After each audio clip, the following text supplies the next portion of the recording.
Bonjour à tous, j'espère que vous allez tous bien. Donc je suis très heureuse de vous retrouver aujourd'hui pour une nouvelle vidéo. Donc aujourd'hui, on va parler budget, comme d'habitude je dirais pour sur ma chaîne. Sauf que aujourd'hui, j'aimerais bien vous expliquer un petit peu comment faire son budget. Donc j'ai remarqué qu'on était de plus en plus nombreux sur ma chaîne et je suis vraiment très heureuse de vous accueillir tous. Bienvenue sur ma chaîne.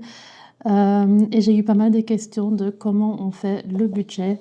Donc, actuellement, je pense que j'ai passé un petit peu l'information partout, mais si jamais vous n'êtes pas au courant, il y a un nouveau simulateur de budget sur mon site, mimibudget.com, où vous pouvez faire une simulation de votre budget et adapter à votre guise et l'exporter en PDF. Donc ça, c'est la nouveauté qui est arrivée en boutique. C'est entièrement gratuit, je ne demande absolument rien pour ça. Je me dis que c'est la moindre des choses que je peux faire pour toutes les personnes qui cherchent à gérer leur budget. Et naturellement, c'est aussi mon objectif, même si je vends des produits. Je pense que le plus important, c'est qu'on arrive à tous à gérer notre budget et à s'en sortir financièrement. Donc ici, je vais encore une fois vous montrer que pour faire son budget, il n'y a pas besoin de grand-chose. J'ai juste téléchargé un calendrier pour le mois de juin et juillet sur internet. Je les ai juste mis sur Canva et imprimés en format A4. Mais donc voilà, vous avez simplement besoin de ça, d'une calculatrice et de quelques marqueurs, des stylos. Ici, j'ai pris des stylos d'un peu toutes les couleurs pour vraiment différencier les différentes catégories. Et donc voilà. Donc vraiment, c'est la seule chose dont vous allez avoir besoin ici pour le moment. Et alors, je vais vous expliquer un petit peu comment je fais mon budget. Donc de base, quand j'ai commencé personnellement, j'ai pris mes extraits de compte pour les 3 derniers mois pour vraiment faire un petit peu le bilan des 3 mois pour voir combien j'ai dépensé, ce qui était en charge fixe, ce qui était mes charges variables. Et ben, sur les 3 mois, on voit un petit peu plus clairement ce qu'on dépense et ce que sont nos revenus. Ici, je vais le faire pour un mois. Donc, je vais prendre l'exemple de cette personne-là qui m'a envoyé son calendrier de dépenses. Et donc, cette personne a un salaire de 2500 €. C'était pour le mois de mai. Je me suis trompée dans le calendrier, mais voilà, en gros, c'est un petit peu tout ce qu'elle a eu le mois de mai. Donc, moi, je l'ai mis sur le mois de juin, mais ce n'est pas très grave.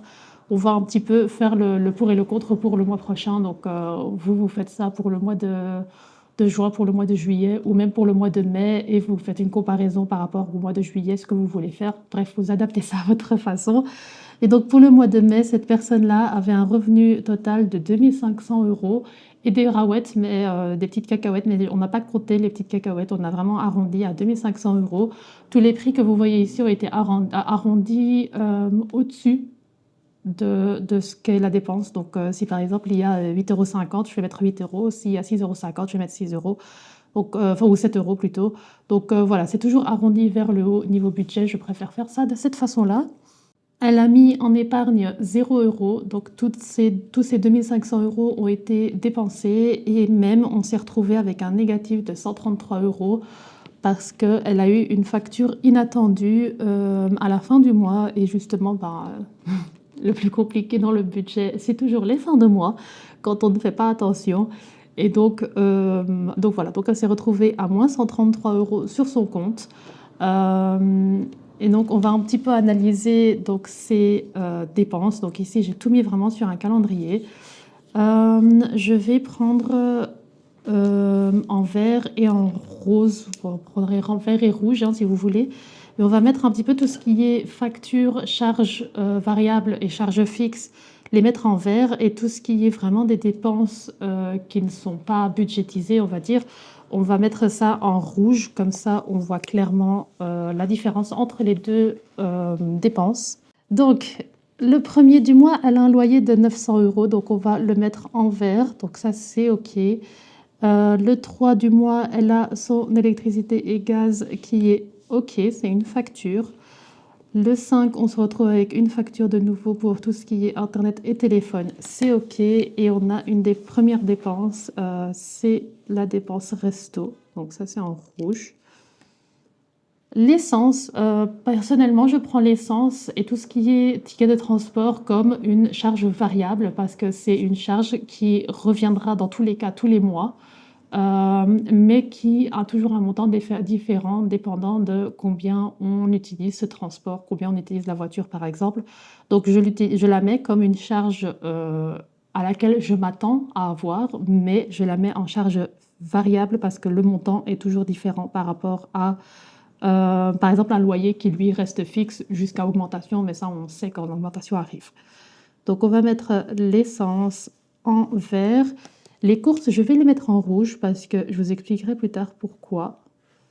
Donc, on a ici courses en rouge, Uber Eats en rouge aussi. On a ensuite de nouveau des courses qui passent en rouge. Le café, c'est une dépense en rouge. L'assurance, c'est une facture, donc ça devient vert. Le café, c'est en rouge aussi. Sortie, shopping, courses. Uber Eats. Encore Uber Eats. Le resto, le café, shopping, sortie. Les abonnements d'office, même si ce sont des choses qui sont, on va dire, futiles, comme les abonnements Netflix, comme moi j'ai YouTube Premium, Spotify et tout ça, c'est des trucs qui sont, on va dire un peu inutiles. Je garde ça quand même dans les charges fixes parce que ce sont parfois des choses auxquelles on a quand même envie de garder. Comme moi, par exemple, j'ai pas l'abonnement pour la télé, donc j'ai vraiment juste Netflix et je regarde Netflix, YouTube Premium, pareil, j'ai l'abonnement de YouTube, ça me revient au prix d'avoir une box télé, voilà. Mais donc les abonnements pour moi, c'est toujours une charge fixe. Après, si pour vous c'est plus une dépense, vous le mettrez en rouge si vous voulez. Donc courses et Uber Eats de nouveau en rouge. On a Amazon qui est en rouge, Uber Eats encore, café, shopping, bar, resto, courses, Uber Eats, Uber Eats. Et donc la facture imprévue, naturellement, c'est une charge variable parce que c'est quelque chose auquel on ne s'attend pas, mais c'est quelque chose qui est censé être préparé. Donc pour moi, tout ce qui est imprévu ou les factures qui arrivent auxquelles je ne m'attendais pas, comme par exemple ma facture d'hôpital ou quoi que ce soit, sont pour moi des charges variables et sortent principalement de l'enveloppe imprévue ou de l'enveloppe fonds d'urgence. Donc le fonds d'urgence, c'est quelque chose, et je le répéterai toujours parce que c'est pour moi une des enveloppes les plus importantes dans le budget, c'est le fonds d'urgence parce qu'on ne sait jamais ce qu'il peut arriver. Il peut y avoir comme une amende ou quelque chose, un soin auquel on ne s'attendait pas. On peut être tombé malade et ne pas avoir l'argent pour. Alors le fonds d'urgence sert à ça. Bêtement, par exemple, on perd notre travail, on devrait savoir vivre de notre fonds d'urgence. Donc voilà. Donc ici, on voit clairement que le principal en fait revenu part dans tout ce qui est restaurant, café, Uber Eats, les courses qui sont mal faites parce que ici on voit clairement des courses pour 70 € et donc le lundi même on a de nouveau des courses à 50 €, ce qui veut dire que ces courses n'ont pas été préparées. De nouveau, on a des courses à 80 €, mais en même temps, on a 2 jours de Uber Eats, un resto le mardi, et on refait des courses à 80 €. Donc clairement, on voit bien que la chose n'a pas été préparée et que il y a beaucoup trop d'argent qui part dans les choses futiles. Donc, si par exemple, on prend des 2500, on enlève le 900 € de loyer, on enlève les 120 € d'électricité et gaz, 60 € d'internet, 120 € d'essence, 80 € d'assurance et 60 € d'abonnement. Ça nous fait un total de 1160 €. Donc des 2500 €, on a 1160 € qui se sont vraiment juste évanouis dans la nature due à toutes des dépenses un petit peu inutiles. Et je ne dis pas qu'il ne faut pas non plus qu'il ne faut pas se faire plaisir, mais on peut se faire plaisir en contrôlant tout ça. Donc si maintenant je reprends, on va faire ça différemment. Donc je vais calculer, donc on a un revenu total de 2500 euros. À côté de ça, on a donc les charges fixes.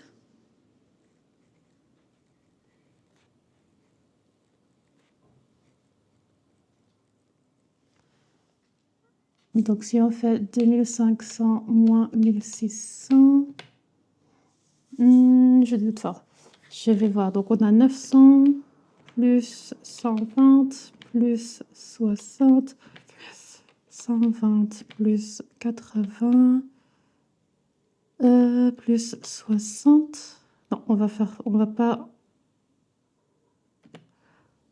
moins les 120. Voilà, parce que comme j'avais dit, l'essence pour moi c'est une charge variable. Donc dans les charges fixes, on a un total de 1220 euros. Donc ça, ce sera nos charges fixes. Nos charges variables, je vais le faire en vert.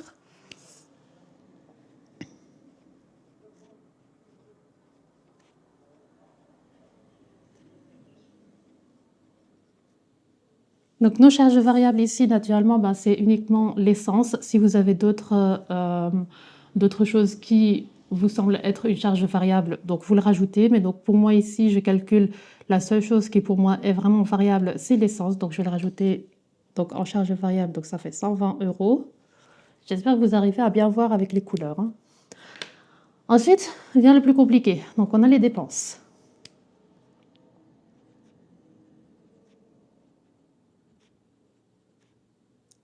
Donc ici, clairement, on a une personne qui est célibataire, qui n'a pas d'enfant et qui vit seule. Donc on a beaucoup trop de courses, beaucoup trop de choses. Donc ça, c'est une personne qui a une vie active et je respecte ça naturellement. Mais naturellement, il faudra un petit peu diminuer tout ça et mieux s'organiser au niveau des sorties et du fait de manger en extérieur naturellement.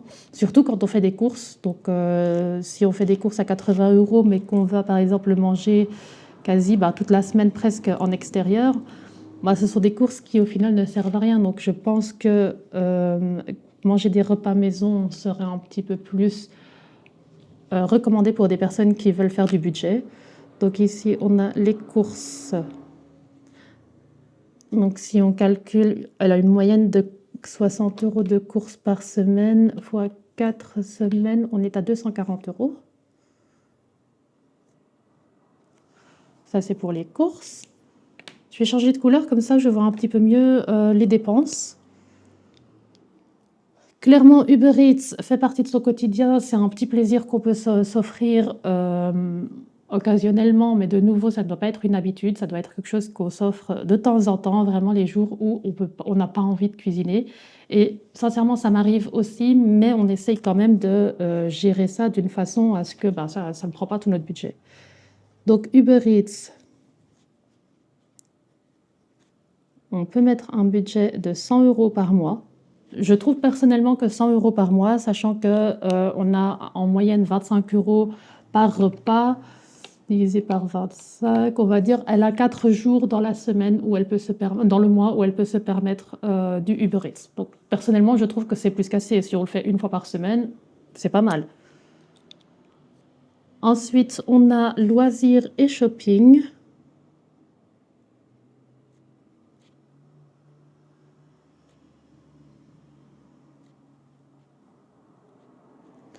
Là, de nouveau, clairement, on voit bien que le shopping et les sorties font partie de son quotidien.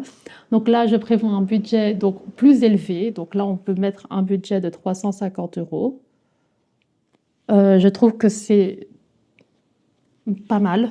350 euros, on peut facilement se faire des restos et du shopping avec. Et naturellement, on n'a pas besoin de ça tous les mois. Donc, c'est pas comme si c'était quelque chose qu'on devait... par exemple, le shopping, pour moi, c'est quelque chose que je fais 2 fois par mois, grand maximum. Après, libre à vous de faire plus de shopping si vous voulez. Mais après, voilà, niveau budget, pour moi, je pense que au plus on diminue, au mieux on se retrouve niveau budget. Et alors, le café, je peux comprendre que ça soit être une dépense. J'aime ça aussi. Donc, le café, on peut faire un budget de 50 euros, sachant qu'en moyenne, le café coûte 7 euros.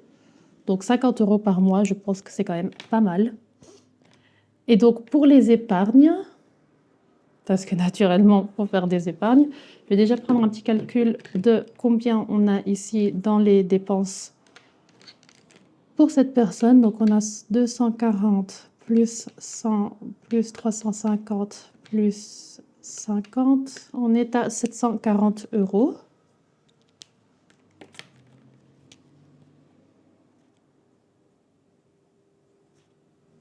Et vous voyez que juste en calculant, en faisant la différence entre, en maîtrisant un petit peu mieux les dépenses, on est déjà à la moitié de ce qu'on a dépensé déjà dans le mois de mai.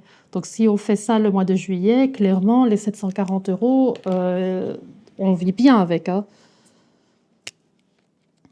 Ensuite, on a donc les épargnes. Donc vu qu'on a clairement diminué, on va quand même forcément rajouter des épargnes.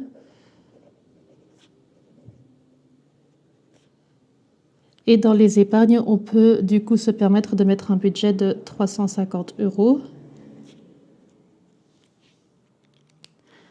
Et maintenant, on va voir combien ça nous fait comme reste à vivre et si on sera dans le négatif de nouveau.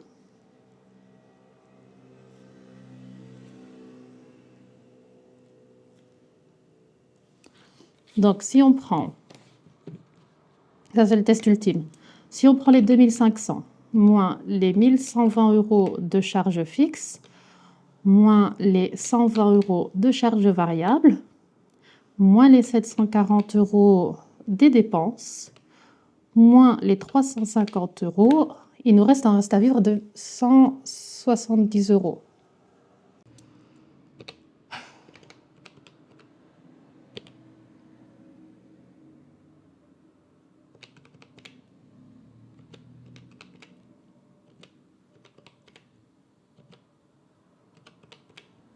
Ok, reste à vivre de 70 euros. C'était bien ça que je me disais qu'il y avait un petit souci quelque part. Donc, notre reste à vivre est de 70 euros. Ces 70 euros peuvent servir pour des imprévus, peuvent rester sur le compte et être mis sur le compte épargne ou le livret une fois arrivé à la fin du mois. Donc, ces 70 euros, pour moi, c'est clairement si vraiment il y a un imprévu qui vient se mettre vraiment qui arrive ou quoi que ce soit, c'est vraiment quelque chose que je laisse sur mon compte. Il y en a beaucoup qui font le budget 0 euros, donc ça veut dire qu'on répartit les revenus jusqu'à ce que vraiment il reste 0 euros sur le compte à vue. Personnellement, je n'aime pas cette méthode parce que s'il arrive quoi que ce soit, on ne peut pas se poser vraiment sur, enfin, on se repose en fait sur rien. Donc moi personnellement, je préfère faire le budget où je laisse quand même un petit reste à vivre sur le compte. D'autres préfèrent le faire à zéro. Libre à vous de nouveau de le faire comme comme vous le sentez. Ici, moi, je donne qu'un exemple de budget que vous pouvez faire et que personnellement, je trouve plus sécurisé à respecter. Donc, si on prend pour le mois de juillet, si on garde le même rythme de vie qu'elle a, mais qu'on adapte un petit peu par rapport à notre budget, voilà ce que moi, je pense qu'on devrait faire. Donc, d'office, je vais mettre tout ce qui est charge fixe en vert. Donc, on a le premier, c'est le loyer de 900 euros. Le 3 du mois, on a l'électricité et le gaz.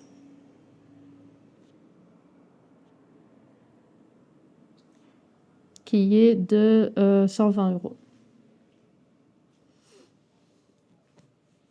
On va dire que le samedi, on va le faire le plein d'essence. Le plein d'essence, on l'avait mis sur une charge variable. Je vais le mettre en vert aussi, de toute façon, ça reste une charge qu'on prévoit, donc je vais le mettre en vert. Donc ici, c'est l'essence.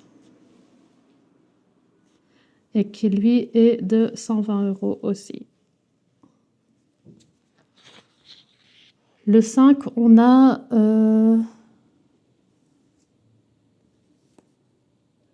le 5, on a l'Internet et le téléphone.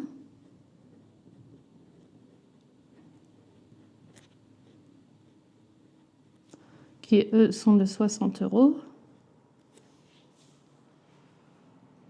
Et ensuite, on a le 10 du mois, on a l'assurance qui sort. Donc, on va mettre ici assurance. Voilà, et on a les abonnements qui ressortent le 20.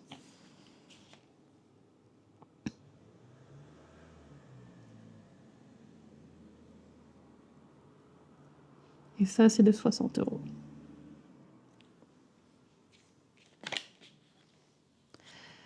Ensuite, on passe aux courses. Donc, pour que ce soit un petit peu plus pratique, on va fixer que les courses se font toujours les samedis. On peut faire un planning le vendredi de ce qu'on va devoir acheter ou ce qu'on va devoir mettre faire une liste de courses déjà le vendredi pour que le samedi, on fasse les courses sans devoir y retourner du coup en semaine parce que on a mal fait nos courses. Donc on va mettre les courses à 60 euros.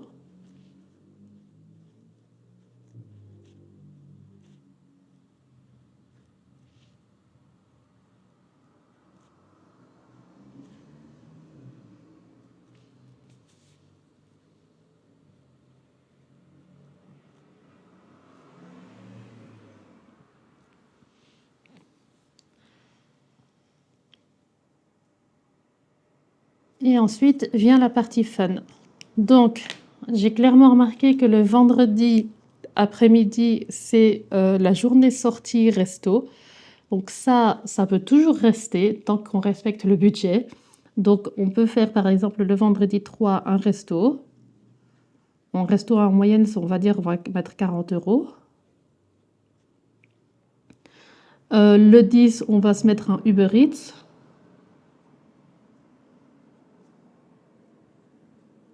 De nouveau, je mets un budget en moyenne de ce que je sais, en tout cas, qui est de 25 euros.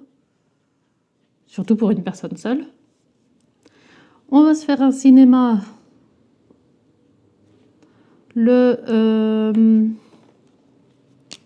vendredi 17.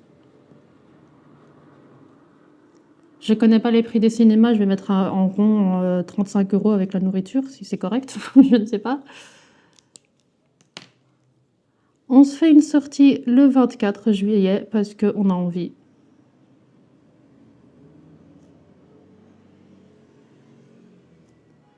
Pareil, 40 euros.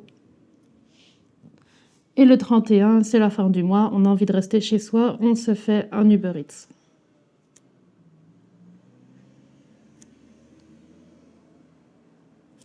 Donc pour les vendredis qui étaient pour elle la journée où elle aimait bien sortir parce que je peux comprendre, fin de semaine, on a envie de se reposer, c'est normal.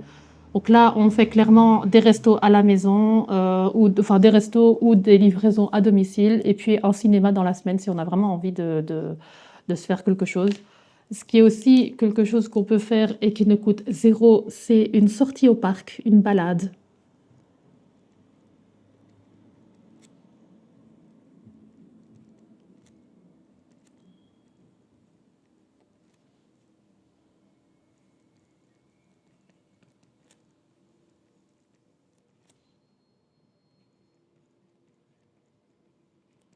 Et alors la technique pour éviter de dépenser de l'argent quand on fait des sorties juste balade, c'est de laisser ses cartes à la maison et de prendre que le strict minimum dans son sac à main. Ça, c'est ma technique quand je sors de chez moi. Je ne fais rien de spécial. Le mardi, ce sont les jours où elle est au bureau, donc forcément, elle aime bien se prendre un café sur le chemin vers le travail. Donc, il n'y a pas de souci. Sauf le 14, elle ne travaille pas le 14, donc on ne va pas le mettre pour le 14. Et donc, tous les mardis, elle se prend un café.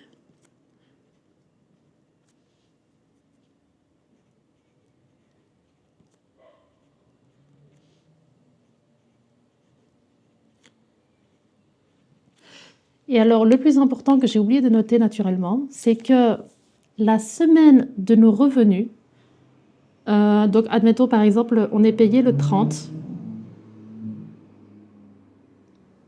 Désolée si vous entendez du bruit dehors. Donc si on est payé le 30, on fait son budget la semaine.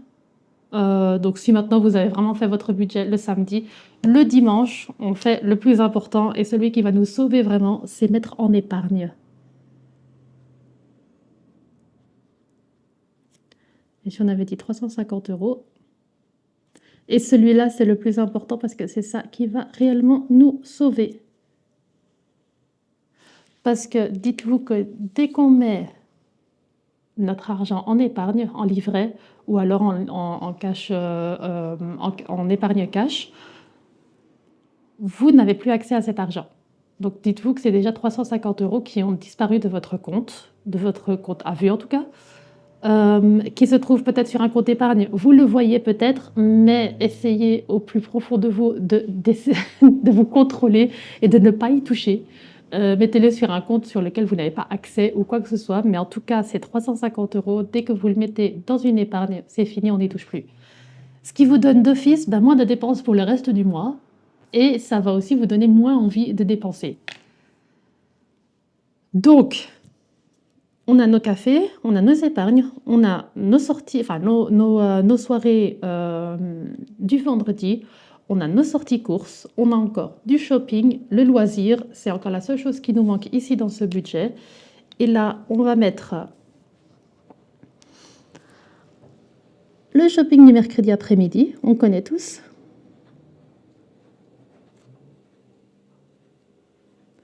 On va dire on va lui mettre 120 €. Parce que qui dit shopping dit forcément qu'on va gaspiller de l'argent. Et comme je disais, moi le shopping, c'est principalement les jours où, enfin c'est principalement 2 fois par mois. Donc si on se cantonne au shopping 2 fois par mois, on va le mettre ici le mercredi et on va le mettre aussi le samedi, parce que pour moi le samedi rime avec shopping.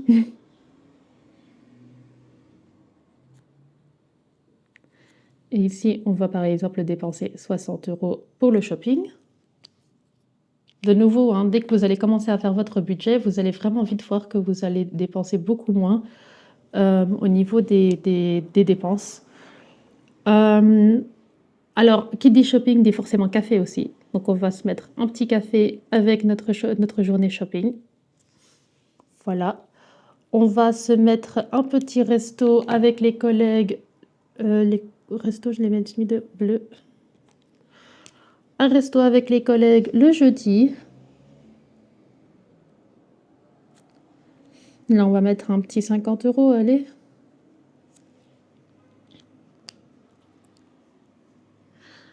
Un petit Uber Eats parce qu'on en a envie. Le 16, en milieu de mois.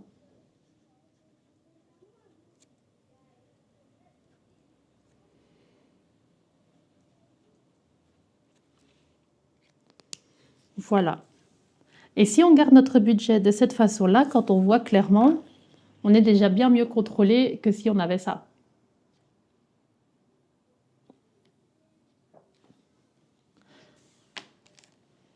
Et une fois qu'on a mis, comme j'ai dit, hein, les 350 € en épargne, on est tranquille le reste du mois. On peut dépenser ce qu'on a sur le compte naturellement. On fait toujours attention de ne pas aller en négatif. On ne sait jamais qu'on ait une facture en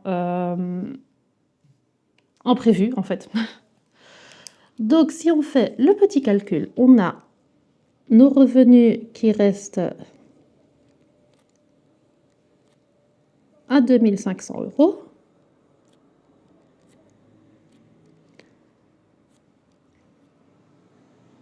Et on va calculer nos dépenses.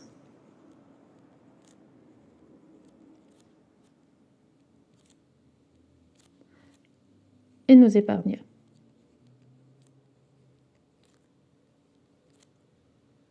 Donc nos épargnes, on le connaît, on a mis 350 € en banque. Et on va ici mettre restant. Parce que clairement, je vois bien que rien qu'avec ça, je vois clairement qu'on n'a pas dépensé la totalité qu'on a mis dans les enveloppes. On va appeler ça les enveloppes dans les différentes catégories de dépenses. Donc, en charge fixe, enfin en dépenses, je vais mettre toutes les dépenses ensemble. On a 900 € plus 160 € plus 180, 60 €, 8 €, 128 €, 105, 60 €, 25 €, 35, 60, 60, 8 €, 40 €, 120 €, 8 €, 50 € et 30 €. Donc au total de dépenses, on est à 2037 €, moins naturellement les 350 qu'on a déjà mis en épargne. Et dites-vous que là, on a encore tous les loyers, tous les charges fixes, donc c'est même pas que les dépenses tout court. Donc si on fait 2500 moins 350 qu'on a déjà mis en compte en épargne, moins les 2037 qu'on avait mis qu'on a dépensé le mois, il nous reste encore 113 € en reste à vivre.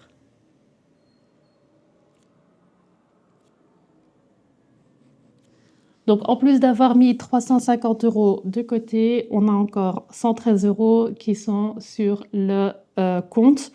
Et à ce moment-là, si on a encore envie de se faire plaisir pendant le mois, c'est toujours possible.